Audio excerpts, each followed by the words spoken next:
রাত গভীর, পাহাড় নিঝুম, তবুও হিমালয় কোলে আচমকা জেগে ওঠে বিস্ফোরণের শব্দ, যেন দিগন্ত ফোনে ওঠে আগুনের ফুলকি। রাত 1:44, যখন ঘুমে বিভোর উপত্যকা, ঠিক তখনই আকাশ থেকে ছুটে আসে ধ্বংসের বার্তা।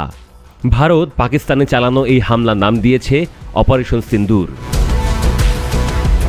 2 সপ্তাহ আগে জম্মু কাশ্মীরের পেহেলগামে এক ভয়াবহ হামলায় প্রাণ হারান 26 জন বেসামরিক মানুষ, যাদের বেশিরভাগই ছিলেন পর্যটক।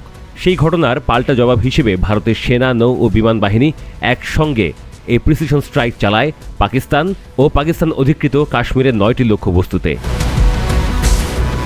ভারতের সেনা সূত্রে বরাতে জানা গেছে, এই অভিযানে ব্যবহার করা হয়েছে অত্যাধুনিক কামিকাজে ড্রোন ও লুইটারিং অ্যামুনিশন, যেগুলো নিজে থেকেই লক্ষ্যবস্তুতে আঘাত হানে ও ধ্বংস সাধন করে।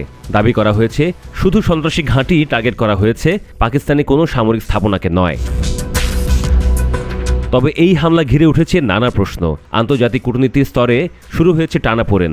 অভিযানের পরপরই ভারতের জাতীয় নিরাপত্তা উপদেষ্টা অজিত দোভাল যুক্তরাষ্ট্রের নিরাপত্তা উপদেষ্টা এবং পররাষ্ট্রমন্ত্রী মার্কো রুবিওর সঙ্গে কথা বলেছেন, যা স্পষ্টভাবে আভাস দেয় এই অভিযান ছিল পূর্ব পরিকল্পিত এবং আন্তর্জাতিক সমর্থন নিশ্চিত করেই তা বাস্তবায়ন করা হয়েছে। বিশ্লেষকরা বলছেন, এই অভিযানে একদিকে যেমন আঞ্চলিক উত্তেজনা বাড়বে, তেমনি উদ্বেগ বাড়ছে সাধারণ নাগরিকদের নিরাপত্তা নিয়েও।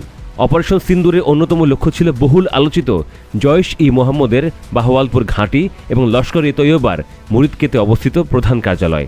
এই দুটি গোষ্ঠী বহু আগে থেকেই ভারতের বিরুদ্ধে জঙ্গি কার্যক্রমে যুক্ত বলে অভিযোগ করে আসছে নয়াদিল্লি। পাকিস্তানও ভারতে পাল্টা হামলা চালানোর দাবি করেছে।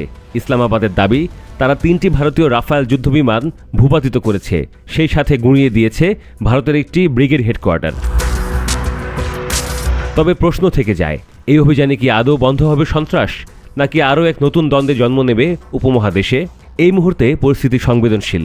দুই দেশের মধ্যে উত্তেজনা বৃদ্ধির সম্ভাবনা রয়েছে। তাহলে কি শান্তির বার্তা হারিয়ে যাবে গোলাগুলি গর্জনে? উত্তর সময়ই দেবে।